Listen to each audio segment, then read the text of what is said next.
All right, in this lesson, we're going to look at the regulation of anti-doping in sport. And so the question first is, why should we regulate anti-doping in sports? And there's two reasons. One is to safeguard the welfare of the athlete, and then two is to safeguard the integrity of the sport. Now, when we think of anti-doping, the regulation exists to deter athletes from using substances or methods that are going to enhance their performance. And we kind of think of this in terms of a level playing field, so that all the competitors are on this so-called level playing field. Now, we know that's kind of a simplified thought there, because there are other factors that could come into play that may not make it a level playing field. For example, biological or genetic factors, environmental factors, and so on. But if you think about it in the big context here, that we're trying to create this level playing field so that some people aren't artificially enhancing their performance. So let's look at the history of anti-doping in sport, and then we'll talk about doping control. And one thing to point out here is that historically, anti-doping has been a reactive movement to cases or suspicions of doping in sport. And so when we look at the history of doping, we'll start with the IAAF, which is the International Association of Athletics Federation. It was also formerly known as the International Amateur Athletics Federation.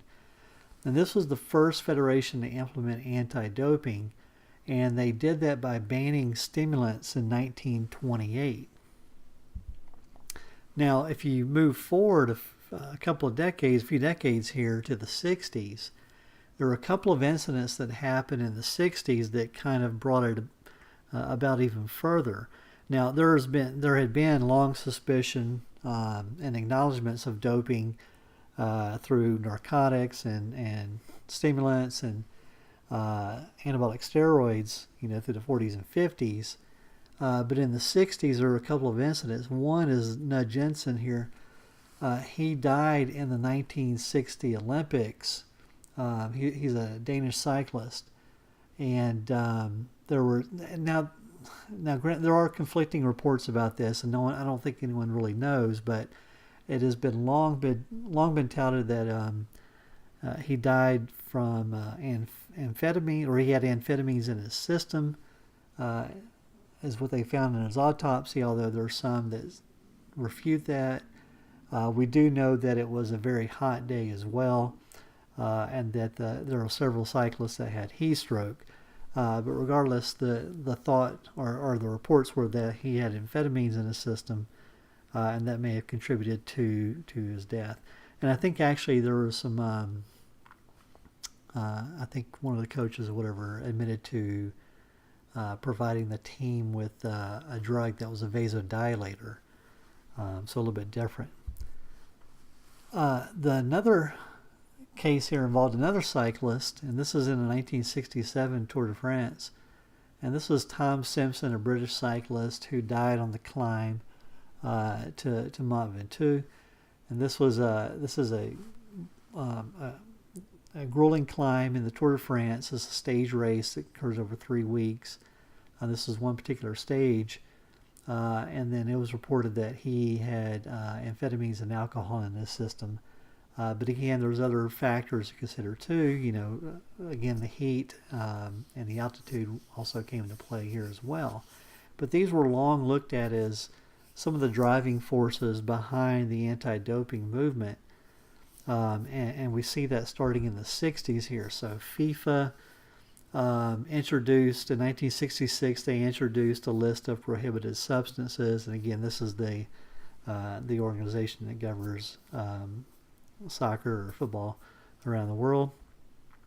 And then the Union Cycliste Internationale, or the International Cycling Union that governs cycling around the world, they introduced their list of prohibited substances in 1967. And then the IOC, the International Olympic Committee, established a medical commission to oversee anti-doping efforts in 1967.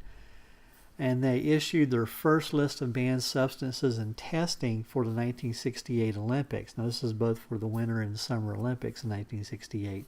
That was back when they occurred in the same year.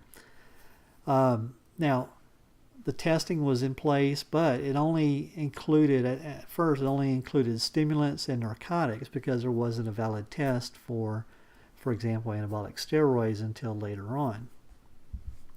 Now, other substances and methods have been progressively added to this list. This list is or was revised on a yearly basis. And so as they went through and revised this annually, sometimes they added more substances and more methods to this list. Now, this was in effect until 2003. So this was applied to sports within the Olympic movement until 2003.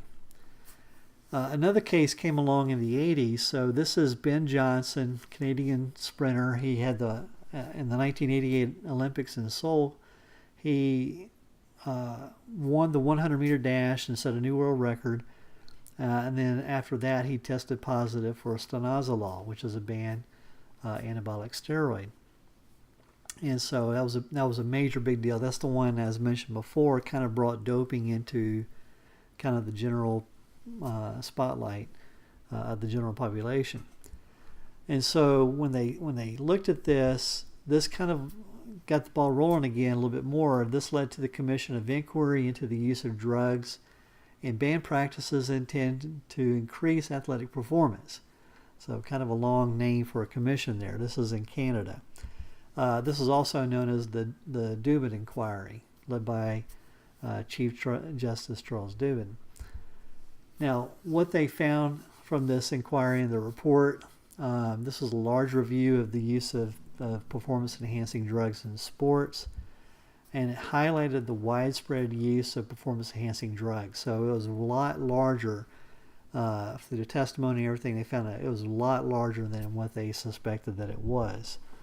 And they were also critical of testing policies and procedures of both federal government and amateur sports associations. So their policies and procedures were not very good in that case. And so what they did was they put forward recommendations to control PED use in sports. Now let's fast forward another 10 years to 1988 Tour de France, and this was when we had what's known as the Festina affair. So Festina represents the Festina professional cycling team. You see a few members here. The guy in the middle there is Richard Virenque, who is kind of the face of the team, the best rider on the team there.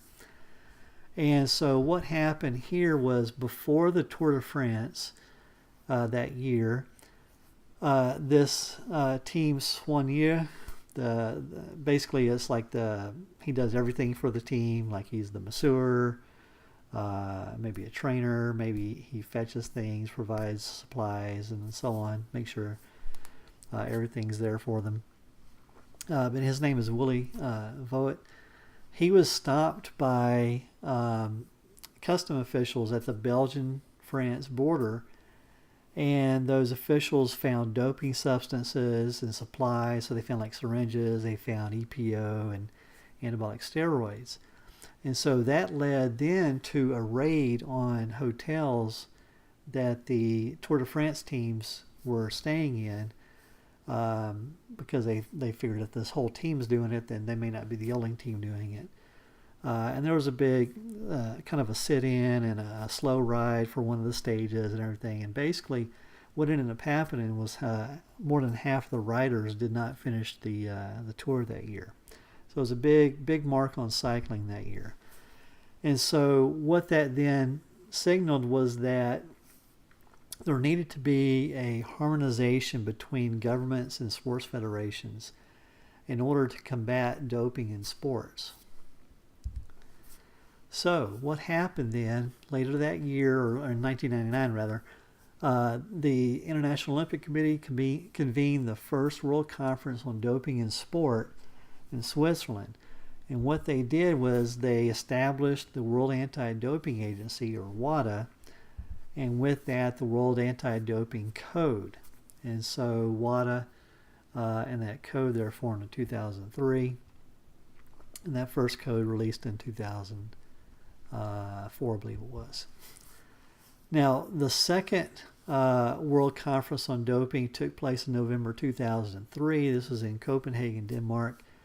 And what this did was, this was international sports federations and governments meeting, and they agreed on what they call the Copenhagen Declaration on Anti-Doping in Sport, which was basically a formal acceptance of the the World Anti-Doping Code and the establishment of WADA, which became effective in January of 2004.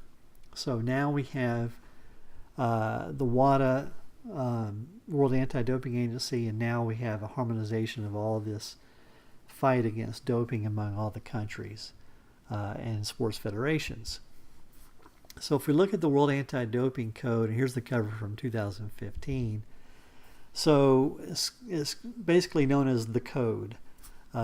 So the Code is the core document that harmonizes anti-doping policies, rules, and regulations within sports organizations and among public authorities around the world. So this is from WADA's website here. And so this was, as I mentioned before, it was written in 2003, became effective in 2004, and then there were revisions in 2007, which became effective in 2009, and then the latest revision was in 2013, which became effective in 2015. So what this does is it works in conjunction with 5 international standards. So one is the prohibited list, which we looked at before. So this identifies substance and methods prohibited in and out of competition and in particular sports. There's the International Standard for Testing and Investigations, or ISTI. So this ensures effective testing and maintenance of the integrity and identity of samples. There's the International Standard for Laboratories, which ensures production of valid test results and evidentiary data, and to achieve uniform and harmonized results in reporting from all accredited labs. There's the International Standard for Therapeutic, I forgot the word use. Use should be in there. Therapeutic use exemptions. So this ensures process of granting TUEs and is harmonized across sports and countries. And the last one here is the International Standard for Protection of Privacy and Personal Information. So that ensures all relevant parties involved in anti-doping in sport adhere to a set of minimum privacy protections when collecting and using athlete personal information. So what we're looking at here is code compliance. And so the World Anti-Doping Code is accepted by more than 660 sports organizations to date. And that includes the International Olympic and International Paralympic Committees, National Olympic Committees and Paralympic Committees, National Paralympic Committees, and also Olympic Sport International Federations. So these are kind of broad groups here, with the IOC and IPC being specific groups. So in order to be fully compliant with the code there has to be 3 steps involved. So one is acceptance. And so that means that the organization agrees to the principles of the code. And then there has to be implementation. So this is the process of amending the organization's rules and policies to include all mandatory articles and principles. And then the third step is enforcement. So you enforce your amended rules and policies in accordance with the code. Now, there is a structure or hierarchy as far as the organization of WADA and the code. And this is from the WADA website, and actually a publication looking at their structural organization here, but I amended a little bit here to put in those 5 standards. So I did modify this a little bit. And so what we see here, we see the World Anti-Doping Agency at the top, and then we see the code there, and then we see the 5 standards we mentioned. So when we look at WADA and the code, the key activities include scientific research, education, development of anti-doping capacities, and monitoring of the code. And as I mentioned before, it works in conjunction with those 5 international standards. So I put those on top there in between the code and then the rest of the organizations there. Now let's go through these. So first we see IOC, IPC, and IFs.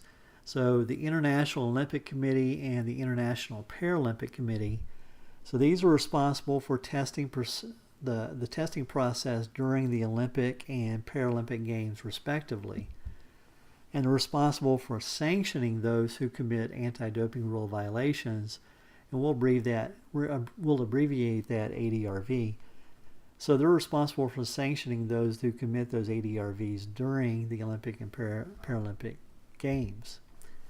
Now the International Sports Federations, or the IFs, these are the ones that have to be compliant with the code. So there's 3, as we mentioned before: acceptance, implementation, and enforcement here. Okay. Now next we have governments. And so there's several roles or several things that governments do here in terms of anti-doping. So one, they facilitate doping controls and support national testing programs.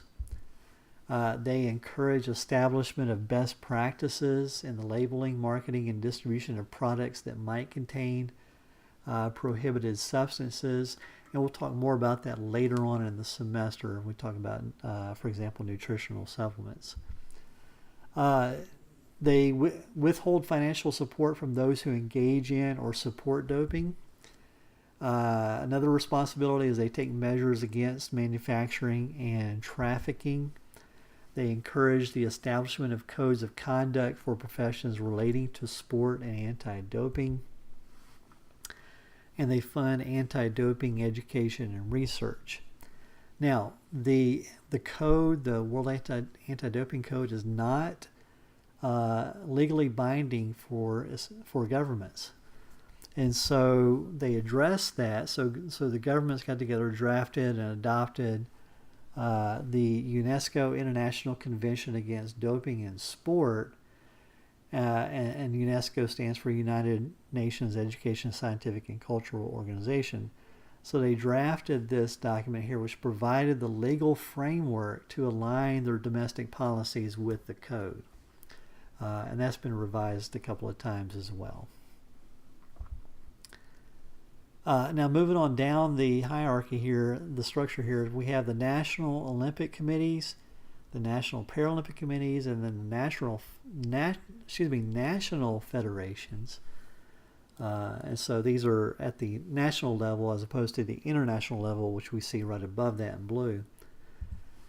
And so the IOC and IPC rules require that the NOCs and NPCs agree to implement the code. And then the IF rules should require that the national federations also be code compliant as well.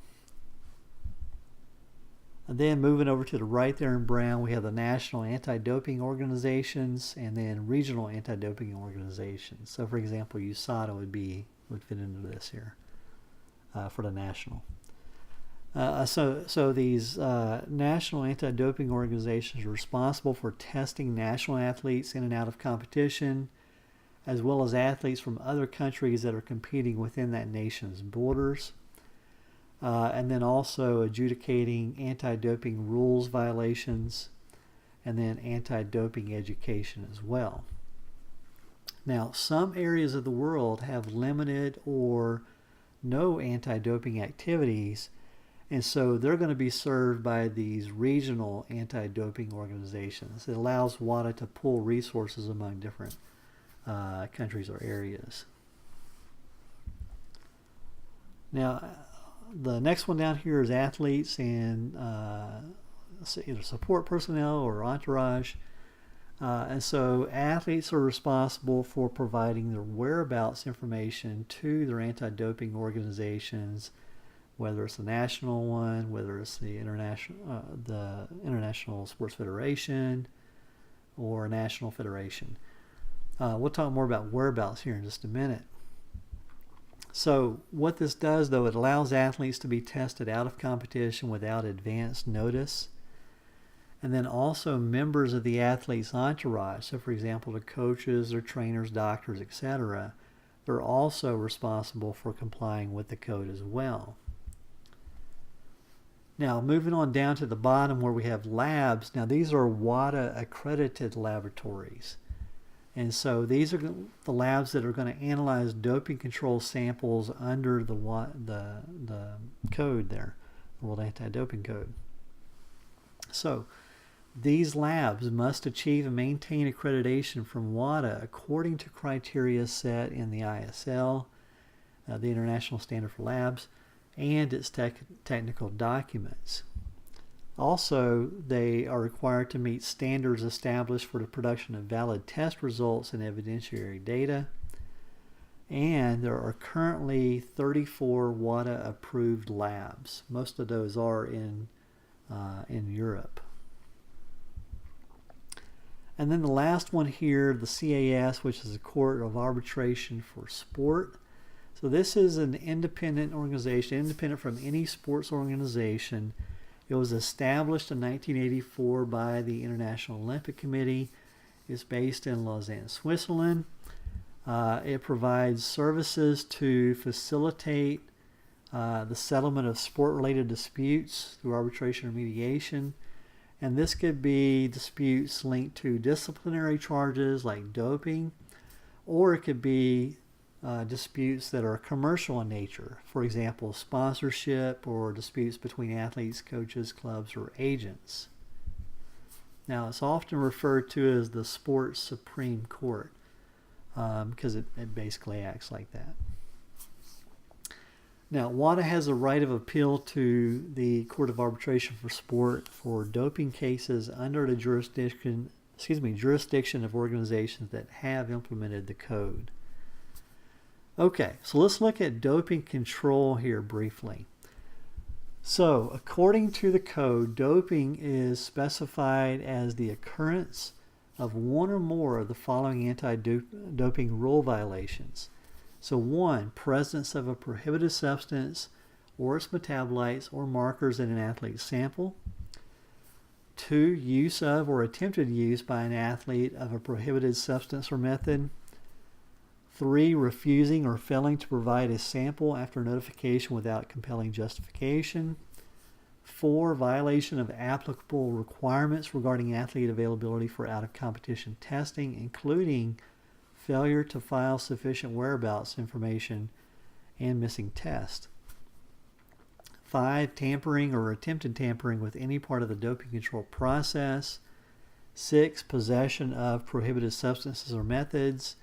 Trafficking or attempted trafficking in any prohibited substance or method. 8, administration, attempted administration, or assisting in the administration of any prohibited substance or method. 9, intentional complicity to commit an ADRV. And then 10, association in a professional or sport-related capacity of an athlete with support personnel who are serving a period of ineligibility or who have been convicted in a criminal proceeding for conduct that would constitute doping. So now what you see with this updated list here, so doping does include, or you are in violation or considered to have doped for offenses that don't necessarily involve testing positive for a substance. So that's came about in some of the revisions there. Okay, so how is an ADRV proven, an anti-doping rule violation proven? So proof can be difficult to establish. For example, we talked about in a previous slide testing, and it doesn't have to involve a positive test. And in fact, we have seen that some athletes have not tested positive, but we do know that they have doped. For example, Jan Ulrich, Ivan Basso, Lance Armstrong, all these guys have now admitted to doping, yet have not ever failed a drug test for performance-enhancing substances. So proof can be difficult to establish, and what we rely on, or what they rely on, is adverse analytical findings from drug tests or doping tests, but also on admission by the athlete, testimony of a third person, or documentary evidence. Now, when an ADRV is alleged to have occurred, then the anti-doping organization, which is typically the national organization, must establish that the proof is greater than the balance of probability for a case to proceed, and then the athlete can refute the claims at a hearing. Now, the statute of limitations used to be 8 years from the alleged ADRV took place and up into the process of sanctioning. But now that's been extended to 10 years, as they, now are seeing it may take a while for testing and everything to catch that athlete. Okay, so we're looking at, start off, we talked about the WADA prohibited list. We mentioned before that a substance or method is considered for inclusion on this list if it meets any two of the following criteria. So one of the criteria is a substance or method alone or in combination with other substances or methods has a potential to enhance or enhances sport performance. 2, that it represents an actual potential health risk to the athlete. And 3, the third criteria is that the substance or method violates the spirit of the sport. So if it meets any 2 of those 3, then it's included on the prohibited list. And as we mentioned before, this list is subject to annual review, and the revised list takes effect each January. So you see the newest one there, January 2017, there on the left. Now, this was put out in a little flyer by WADA here that shows, kind of gives some advice for athletes here, particularly using any type of dietary or other substance, exercising extreme caution because of that substance, even if it's claimed to be all natural, could contain a prohibited substance. And that if you take any medications or supplements, you should always consult the list, always consult your national anti-doping organization, and always consult a physician or pharmacist. Now, one of the things we haven't mentioned yet, but when we talk about the prohibited list, is there is what's known as the monitoring program. And so you see an example there. This is a one-page document that was produced in 2017 for the 2017 monitoring program. And so what it does is it allows for monitoring of substances beyond that of the prohibited list. It allows them to determine patterns of use that may reflect possible misuse. So it typically includes substances that are not prohibited, but have the potential to be misused for performance enhancement.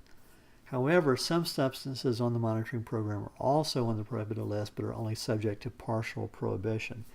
So, for example, if you look over on the left there, look at the very last one, you see beta-2 agonist, and you see in and out of competition there, if you look at narcotics and so on. So, basically, these are monitored by WADA. Okay, therapeutic use exemption we talked about before. We said this must be obtained for prescribed drug that appears on the prohibited list to avoid an adverse analytical finding. There's broad criteria for consideration for granting a TUE, and we mentioned these before. I won't go through them. Well, just briefly. So, one, the athlete would experience a significant impairment to health if they did not have this prohibited substance. 2, therapeutic use would produce no additional enhancement of performance other than what would be anticipated to occur by returning to a state of normal health following treatment. 3, there's no reasonable therapeutic alternative to the use of this prohibited substance. And then 4, the necessity of the use of the substance cannot be a consequence wholly or in part of the prior use without a TUE of that substance or method. Okay. Now let's look at testing here. So again, this came from that flyer that's put out by WADA. But we look at testing or doping control here. So we have the prohibited list. Now, in order for that prohibited list to be a deterrent, you have to test athletes to make sure that they are not taking things that are on the prohibited list. So it allows that list to serve as a deterrent. Now, who gets tested? You see here, if you compete at international or national level, you can have your urine or blood tested anytime, anywhere by your international federation, your National Anti-Doping Organization, or a major event organization committee. So when we look at testing, it's required by the code to be a covert operation that follows strict guidelines in terms of sampling and in terms of analysis. And these are outlined in the ISTI and the ISL. Now, sample analysis, as we mentioned before, are carried out in WADA accredited labs, and that accreditation ensures validity I can't talk today, validity and harmonization of test results across all labs. And so you see, but why me over there on the left? So you can be chosen by random selection, by finishing position, or targeted for a particular reason. Out of competition, may be tested at any time, anywhere, with no advance notice. And if you're a minor or an athlete with specific impairment, you may require slight modifications for that collection procedure. And we'll talk about that testing procedure in the next lesson. And again, this is that testing stages of doping control here as far as testing. Again, we're not going to go into this now. We'll go into this in a separate lesson. Now, as far as results management, so it ensures a clear chain of events whereby an athlete is notified as soon as his or her sample returns an adverse analytical finding not supported by a TUE. There should be no deviations from procedures outlined in the ISTI or ISL. An athlete that has an adverse analytical finding may request a B sample analysis. So we'll talk about in the testing later on in the next lesson the fact that the urine sample is divided into an A or B sample. They test the A sample. If that comes back with an adverse analytical finding, then the athlete can request a B sample testing. Now, if the results of the B sample confirms the results of the A sample, then an adverse analytical finding is established. And so when that happens, a fair hearing must be provided, fair hearing process must be provided by that anti-doping agency to the athlete. And then if a sanction is applied to the athlete, then an appeal process must also be made available. Now, as far as sanction, WADA and the code clearly outlines sanctions to be imposed on athletes, teams, and organizations. And yes, teams and organizations can also be sanctioned. Now, current sanctions include disqualification and forfeiture of points, medals, and prizes when the ADRV occurs during competition. And there is also a period of ineligibility that is typically imposed. Now, this is going to vary according to the nature of that doping violation, and also it's going to take in to account some other circumstances involved with the athlete in that violation. For example, the history of the athlete with that violation, whether this is a first offense or not. Now, for first offense, a 2-year ban is the standard penalty for that violation. Now, one point here, the public disclosure of athletes and organizations that commit these doping violations is arguably the most impactful deterrent. These athletes, and they don't want their name out there for committing these violations, obviously. Now, let's talk about whereabouts or specific locations here. So, if you are in that testing protocol, so you're identified in what they call the registered testing pool, then you have to provide them with your current and accurate whereabouts. And that includes your home address, your training schedule and venues, competition schedule, and then your regular personal activities like work and school. And so basically what you have to do then is provide them with a location and a 1 hour window every day where you can be found for testing. If you are not there during that hour, then that can be declared a missed test. Even if you're not included in that registered testing pool, you could be requested to provide your whereabouts. Now, athletes who fail to file a whereabouts or miss 3 tests over a 12-month period are deemed to have committed a doping rules violation, anti-doping rules violation. It used to be 18 months. Now they've done it down to 12 months here. So pretty strict there. So basically, it allows them to find you and test you at any time. Okay, so if we look at the roles, responsibilities, and compliance here, one of the key roles of WADA is to monitor and ensure signatories adhere to the rules and procedures that are set out in the code. And so that clear chain of command in terms of those responsibilities, in terms of code compliance, is going to be essential for anti-doping to be effective. And a recent report suggested that they may not be, or the compliance may not be all that it should be. So issues with the capacity and commitment of those stakeholders in terms of that compliance should definitely be addressed, and will likely be addressed in the future or is already ongoing. Okay. So that's looking at anti-doping regulation, and as I mentioned before, we are going to look at doping control in the next lesson.